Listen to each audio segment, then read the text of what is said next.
to Dr. George Ibrahim, as well as Mary Ellen Sparks, who cannot make it tonight.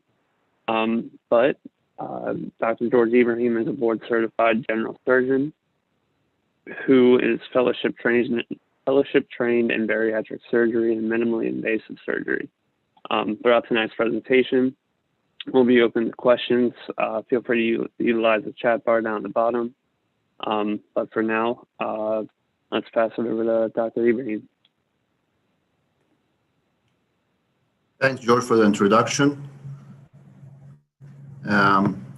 First, I want to start by thanking everyone for joining us tonight. Just making sure if you can see my screen. Okay. All right, my name is George Ibrahim. I'm one of the bariatric surgeons with CHRIAS. I would like to start by introducing our group of surgeons. And pretty much, as you see, we are a large group of 5 surgeons, very well versed in the area of bariatric surgery and minimally invasive surgery. Our group specializes in laparoscopic and robotic surgery, almost 20 years of experience spanning between the 5 of us. We have been the oldest bariatric group in the state, and we are the first group to perform laparoscopic and robotic bariatric surgery. We have been working with different locations, and we brought them to become a center of excellence in San Francisco Hospital, American Surgery Center, and other places as well in the state of Delaware. And the status of being a center of excellence just indicate that our patients get the highest quality of care that could be provided. We pretty much do other things besides bariatric surgeries like gallbladder surgery, hernia surgery, anti-reflux procedures, colon surgery. So we do that, again, by laparoscopy or robotics, which means small incisions. They heal fast, much less risk or chance of complications, and better recovery. Anyway, without any further delay, let's talk about the reason everyone is here tonight, which is obesity. Now, before I start talking about weight loss surgery, we need to agree on a definition. What is obesity? So if I look in the mirror and I'm not happy about my weight, does that mean I'm obese? Well, that becomes subjected to variability in everyone's perception, meaning like I look to myself and I think I'm obese. Someone else might think I'm slim. So we need to have a way to standardize the definition of obesity. What is obesity? And there's so many definitions in science that maybe the most accurate one is the percentage of body fat. If it exceeds 30%, then you are obese. But to do that, to figure out how much fat you have in your body, we have to go to a specialized lab and do a lot of testing to figure out the numbers. So there's a much easier way we use in every day, which is called body mass index. Simple, it is pretty much the ratio between your weight and your height. So there's a lot of online applications. You have a smartphone applications that are all for free. You can download them in 3 seconds. Just put your weight, put your height, and the number comes up. Now, normally this number should range between 19 to 24. Up from 25 to 30, we call that overweight, not obesity. Once you cross 30, that's obesity. And once you cross 40, we call that morbid obesity or severe obesity. And when you think about surgery as an approach, it's a big deal. It's a big decision. So obviously, I'm not going to do that because someone wants to lose 10 pounds. So we of course, looking for people who are body mass index 40 or above, because those are the ones who have severe obesity. And in their case, going for surgery makes sense. There's, of course, a gray zone. What if I'm not 40, I'm 37, 36, but I have a medical problem caused by my obesity, like high blood pressure or diabetes? That's still considered morbid obesity, and you do qualify for surgery. Anyhow, we're going to go to that point as we go down in our talk tonight. I just wanted at least we agree on the definition of obesity. It's the ratio between my weight and height. And if that number hits 30 or above, I have obesity problem. If I have 40 or above, it's a severe obesity. Now, if you're trying to solve any problem, you have to look for the cause of the problem, right? Makes sense. You have to look why it happened, then you can solve it. And in fact, obesity is much more complex than it seems. It's a disease, in fact. It's not just the number of pounds. And there are so many factors causing it. In the last 50 or 60 years, the number of obese individuals has tripled. So what changed in the last 50 or 60 years? Pretty much is the way we live. I mean, 60 or 70 years ago, we didn't have all that fast food restaurants around us. We didn't have all these ready-made dinners. You just put in a microwave and 5 minutes, your dinner is ready. So food has changed. Also the way we work. I mean, now we have pretty much computers and machines. We don't really exert ourselves much. We have cars, we have elevators, we have gadgets. If you look to your coffee table, you might have 2 or 3 or 4 remote controls. So pretty much life has changed. And because of that technology and the way we live our lives, we're paying the price by being more and more obese. It's in fact has been spreading across the country and across the world that many years ago, the World Health Organization declared obesity as a pandemic. Now we are living in COVID-19 era, so mentioning pandemics, in fact, obesity now is a pandemic. And matter of fact, it's affecting much more people than COVID-19. Third of the country is overweight, 12% of our people are obese. And the same thing applies to any country in the world. I think that's much more than COVID-19 rates. And in fact, obesity is not just a number of pounds. It's not how you look in a mirror or the size of clothes you buy. You think about it, what's the big deal of being overweight or obese? Well, think of it like that. If I am overweight or obese, that means I have to overuse my body systems. My heart has to work harder, my lungs has to work harder, my joints have to work harder, because you just have to keep that extra weight going. And think of it also like if you buy any machine, if you buy a car and you drive 10 miles a day, that's it. This car will last you long without being breaking or requiring much maintenance. But if you're driving 200 miles a day, I think within 2 or 3 years, you're gonna have to have issues with the car. Same thing with your body. So obesity, in fact, has been linked to so many medical problems. If you see the pictures, and pretty much you see the arrows pointing head to toe, every spot in your body you're gonna point to, you're gonna find a disease related to obesity. For example, obese individuals have more chance of chronic headaches and migraines, depression and anxiety, obstructive sleep apnea, high blood pressure, diabetes, high cholesterol, coronary artery disease, heart attacks, strokes, and the list goes on. So when you think about it, if I'm at risk of all these diseases compared to non-obese people, how going to be the quality of my life as I get older? You'll be spending more time in doctor's offices, doing more testing, getting more treatments. And matter of fact, there are studies that dates back to the 90s, not even these days, more than 30 years ago now, that says that obese individuals live shorter than non-obese people, 8 to 11 years shorter. And there's a study that just came out from Sweden that people who underwent bariatric surgery, their odds of survival improved at least by 3 years compared to people who did nothing about their obesity. So obesity then is a big issue, is a disease. It's not just number of pounds. It's not like I got on the scale and I weigh 300 pounds. It's not that. It's a medical problem. And like any disease, it requires treatment. Like if you get the flu, you need treatment. If you get high blood pressure, you need treatment. You cannot just ignore it. So what are the options? Number one, diet and exercise. Who didn't try that? I mean, you must have tried that over and over and over. It's hard, it's very slow. You lose 5 pounds, 10 pounds, 20 pounds, then you hit a stall. Skill doesn't move again. And the moment you turn your head away from it, weight is back with vengeance. So in fact, the studies has been done to see, is diet and exercising effective?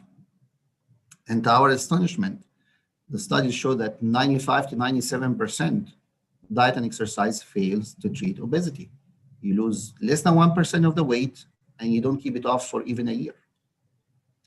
Okay, what other options? Medications. Well, I'm sure you heard about that. Either your medical doctor recommended it, or endocrinologist, or you're watching TV show and some celebrity said, I use that supplement, or Dr. Oz promotes always something which pretty much doesn't work most of the times. You spend money on that. And again, like diet and exercise, you bounce, the moment you stop, it's back. The third option is surgery. And of course, it's a big decision. I mean, who wants to go under the knife with their own choice? It's a big deal. But the results speak for themselves. Compared to diet and exercise that might make you lose 10 pounds, you can get one of the surgeries we offer and you lose 80 or 90 pounds. It will take you 3 months or 6 months to lose 10 pounds when you achieve that 80 or 90 pounds in 6 months.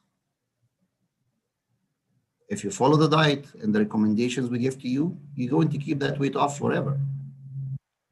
So I think that's a big difference from diet and exercise, which you tried multiple times over and over and over. Now, before we jump the gun, I just need to clarify things. Again, not everyone qualifies for surgery. We have to have certain criteria based on we choose the appropriate candidate for an operation. First of all, the ratio between your weight and height, which is your body mass index, which is the judge of obesity, has to be 40 or above. Exception made between 35 and 40 if obesity has caused already damage, caused high blood pressure, diabetes, sleep apnea, a medical problem that will resolve or get better if you lose the weight. Also, you have to be a mature adult, 18 years or older. For what reason? Because this is a life-changing event. You have to be mature enough to understand the requirement, understand what's needed from you. You have tried diet and exercise, and that sometimes sounds strange. I mean, I just said diet and exercise does not work, so why don't me to try them? Because you yourself need to be convinced that this is the right decision. I have tried everything else, and nothing worked for me, and this is going to be my life-saving measure. Also, we have to be in adequate health. And of course, we don't expect you to be an athlete. I mean, otherwise, why you are here?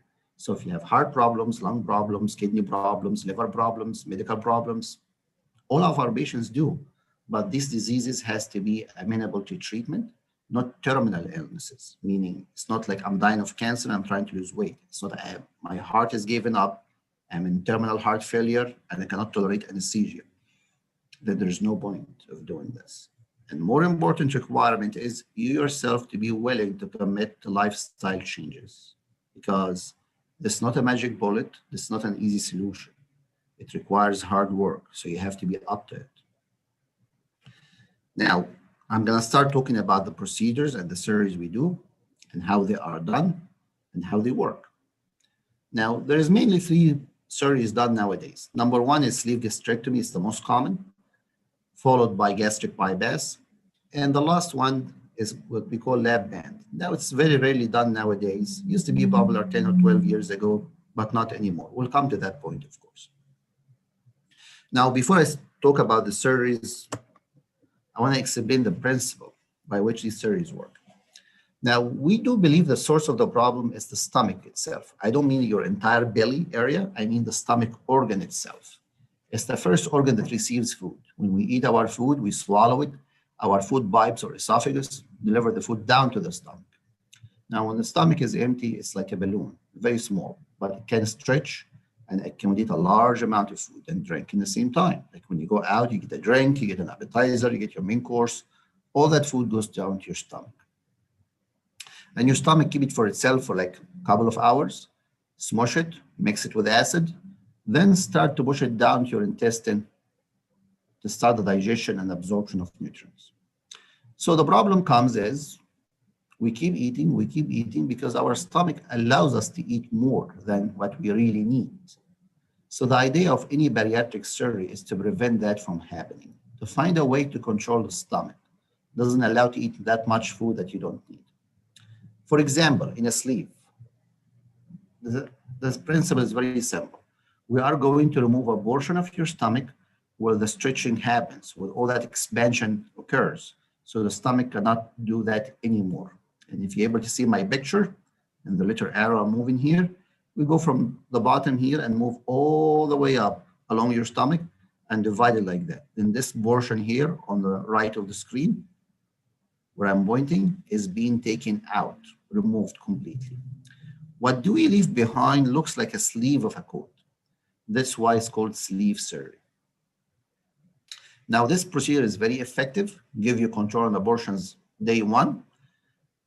It's in fact approved as an outpatient surgery, meaning you go home the same day. Now, I have a little video here to show you how we do it, to help explain it better for you. Now, remember what I said in the beginning of my talking. As surgeons, we don't do big cuts anymore. We do small incisions, laparoscopic or robotic surgery, keyhole incisions. And through these little small incisions, we put little plastic tubes. We call them trocars or cannulae. And we use them like tunnels. Through the procedure, I put my instruments in and out, and at the end, I remove them and close the incisions. Now, when we do that, the first thing we put the camera inside, then we start checking your organs. Look, your stomach, your intestine, your liver, make sure everything is okay, and there'll be no problem during the procedure. Now, look to your stomach here, how big it is. The food goes down here, then start to go down to get mixed with the bile coming from the liver to get digested in your intestine. Now, see how big that is? We're going to divide it like that. Then remove this portion here. And now look how your stomach looks after the surgery. Much smaller. We remove almost 80 or 85% of your stomach. So what happened? My stomach now is very small. Very small meal make me full and satisfied. I'm not getting the extra calorie I used to get, so I start losing the weight as I wish. Now, this is outpatient surgery. And you measure the difference between your stomach before and after. Okay, that's one option. Another option is something we call gastric bypass. Now, again, the same thing. We're trying to limit how much you eat. The difference here is, rather than removing a portion of your stomach, we're trying to create a shortcut or a detour around your stomach. How? Step number one, we go and divide your stomach here, like that, on the very, very beginning of your stomach. So now we have two portions, small one and a bigger one. Then go down, bring your intestine, and connect it to your small stomach. So when you eat your food, it will go from your food pipe to your small stomach, to your small bowel, without going through your bigger stomach and some of your intestine. This is why it's called a bypass. It's a detour or shortcut. So I'm eating less because my stomach is smaller. And because we divert the food away from the rest of your stomach, you don't digest all of the food. So some of the calories goes outside unprocessed. Again, I have a video here to show you how we do it. And the same thing, no big cuts, no big incisions, none of that. Small incisions, we put our tubes through them. And again, we go inside, examine your intestine, examine your stomach, examine your liver, check on everything, make sure everything is okay. Step number one, we go and divide your stomach up here. So you have two stomachs now, a small one connected to your food pipe and a large one.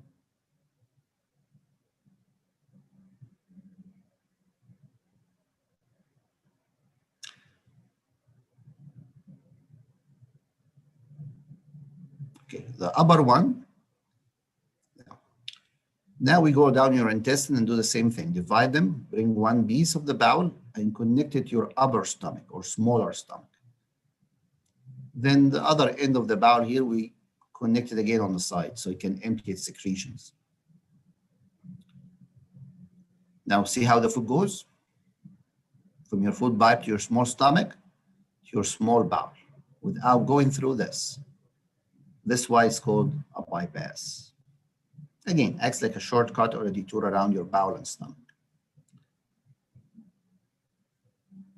Now, both sleeves and gastric bypass are outpatient procedures. Now, for 90% of people, unless you have a lot of medical problems and you need to stay for the hospital for overnight. And this is very good and important point, because when you think about it, if it can be done as an outpatient, that means my family dropped me in the morning, picked me up in the evening. and I stay away from hospitals and emergency rooms and people coming in with COVID-19. The third option is something we used to call gastric band or lap band, and it used to be very common and popular like 10 years ago or so. Reason is very simple to do, very easy, no cutting of stomach or intestine. The idea was to implant a device around the stomach, up here. It's like a balloon, and you wrap it around the stomach. Then it have a catheter, and the other end of the catheter, we implant beneath the skin. Then you come to the office, we feel the end of the catheter, we have a special needle that goes there, and we inject water, so the balloon gets bigger. When it gets bigger, it squishes your stomach. So the inside or the lumen of your stomach is tight or narrow. So what that does do, when you eat your food, it goes down to your food pipe. It gets stuck here. Think of this like driving on a highway. Let us say nice day, sun is up, 3 or 4 lanes, not too many cars, so you can run quickly. Let us say down the road there is a crash or a repair. Now 2 lanes are out of commission and everyone have to squeeze in 1 lane. What happens? Traffic slows down, get congested. Now you have a traffic jam and things are not moving. That's exactly what happens. So when you eat your food, it goes down here and gets stuck. So after a couple of bites, you feel full, as if you ate a huge meal. Then it will break down and pass through to get digested. Used to be, again, popular 10 years ago, not anymore. Why is that? Because with repeated use, we noticed issues happening to this. First of all, it's hardware. It can break, it can move, it can get infected, and that means another surgery. Who would like that? The other issue also is, because this gets really tight around your stomach, a lot of the patients who get this procedure ended up with reflux and heartburn. So they come and say, I can't do it anymore, release the band. So we take some of the fluid out. We do that, it comes back. Then repeat the cycle. So after a few years, you lost half of the weight that you might have lost with a bypass or a sleeve. So the results were not great. So with time, it became rarely to be done. Now, again, just for the people who join us later on in the talk, surgery is a big decision. Why should I do that? Because it's not about how much weight I lose. It's about how much life I gain from this. Imagine that I do weight loss surgery and my diabetes that I used to take so much insulin for is gone. I don't need to take all these high blood pressure medication anymore. My high cholesterol is now normal. My risk of heart attacks and strokes went away. My joints feel better. I have more energy. I can now go and join that trip I went with my grandchildren to Disneyland. My sleep apnea, all that suffering I had with the CPAP machine, I don't need it anymore. In fact, recent research in the last 2 years has proven that obesity can trigger 13 different cancers, including breast cancer, colon cancer, ovarian cancer, uterine cancer, stomach cancer, liver cancer, spleen cancer, adrenal cancer, a whole long list of cancers. All these risks goes away if you defeat obesity. So going with surgery makes more sense when you hear that. So how do I get to the surgery? First of all, if you decide that's the thing you want to do, you need to start with a consultation with one of us here in the practice. We sit one-on-one, see exactly what's going on in your life, what are your medical problems, and try to help you choose the surgery that works better for you. Because the reason we have options, because simply no one size fits all. Everyone is different and unique. Then, based on that, we set you up with required nutrition visits with a dietitian who understands the surgery and how it is done and what works for it from diet perspective. Insurance also requires that you see a psychologist.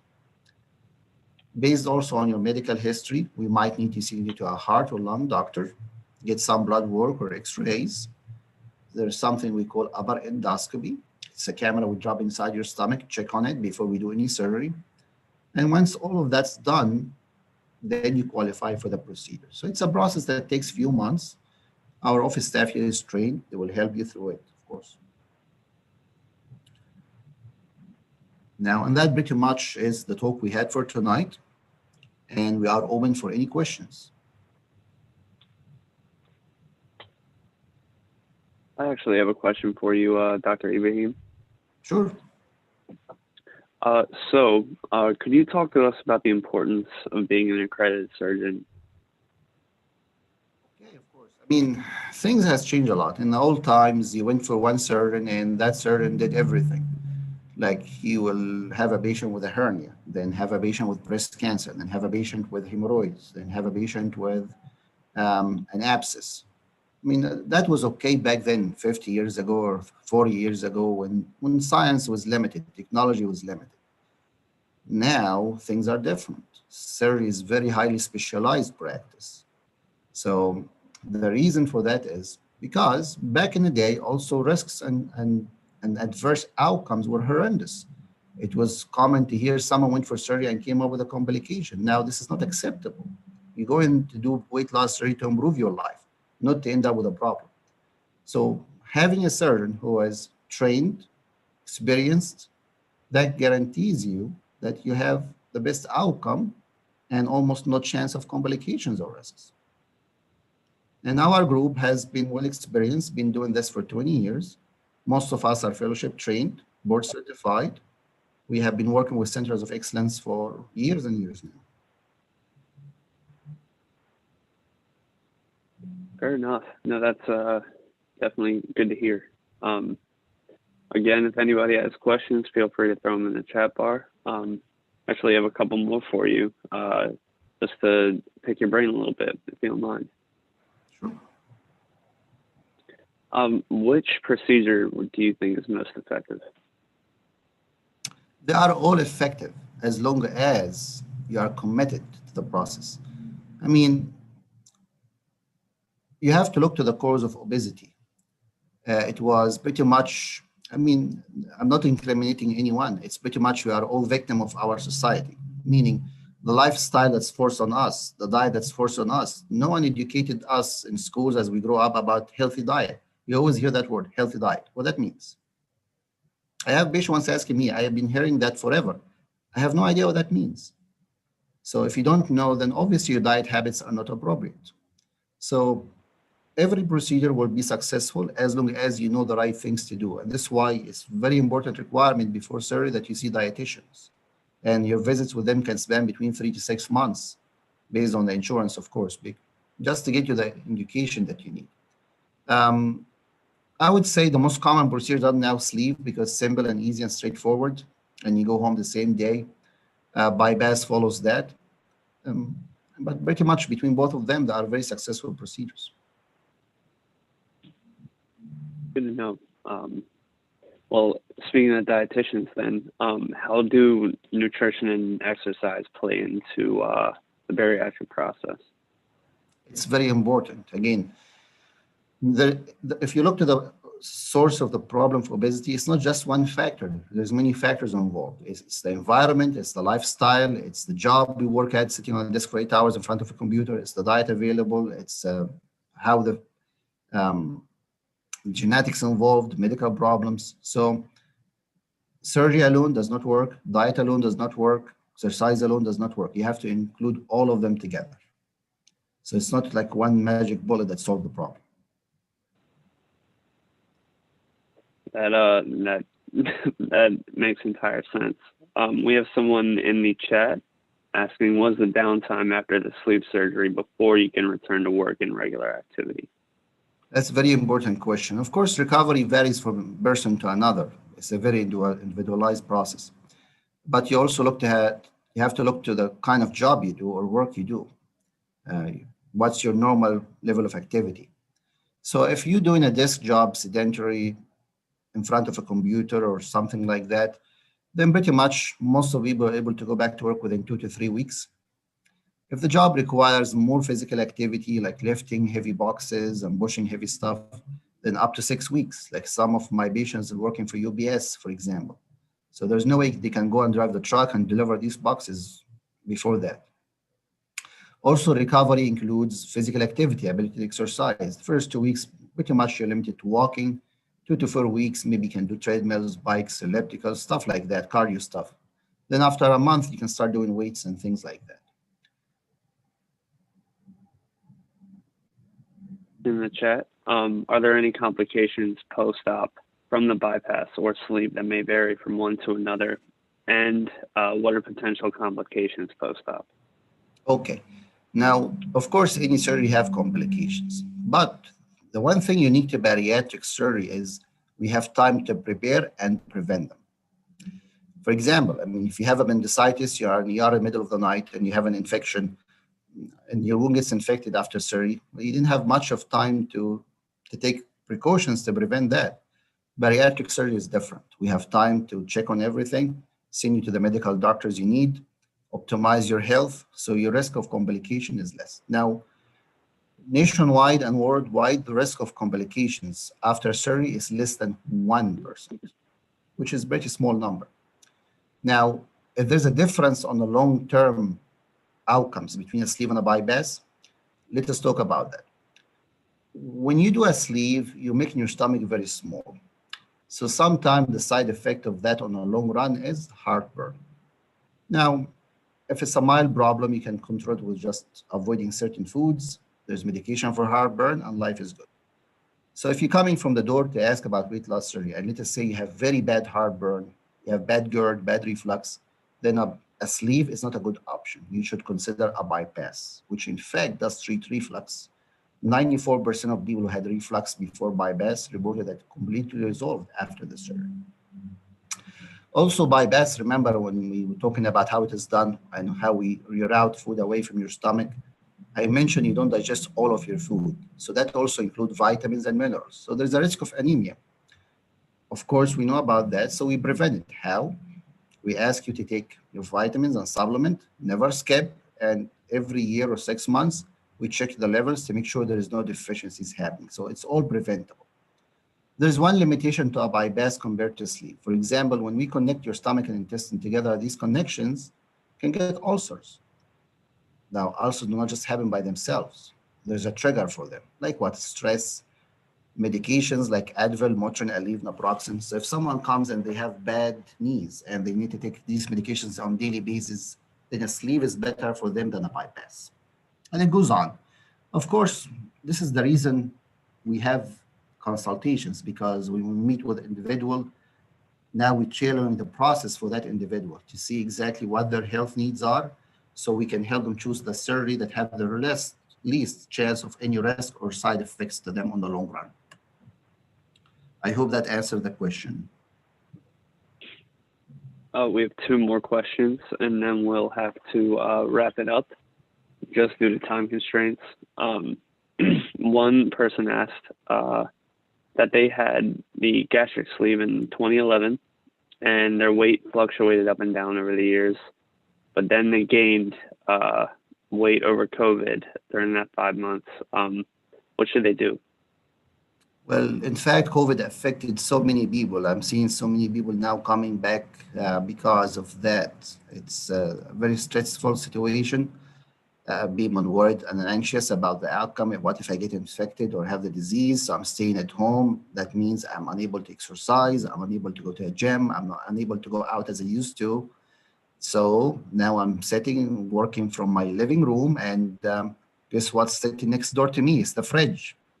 My fridge now is my best friend, and it's a big problem because what happened is you're tired from looking at the computer, you raise your head and you see your friend reaching out to you. So you go grab something. So a lot of people gained weight, and it's a problem.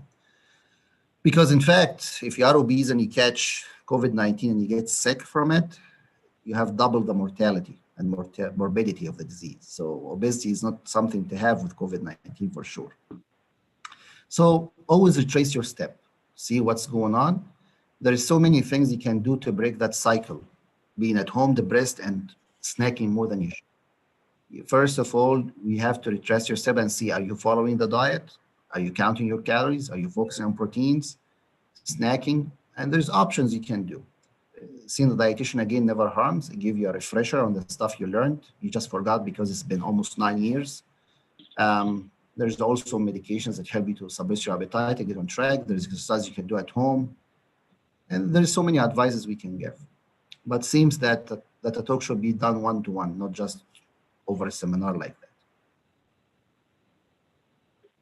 And the final question, do you remove the excess/sagging skin from the weight loss surgery?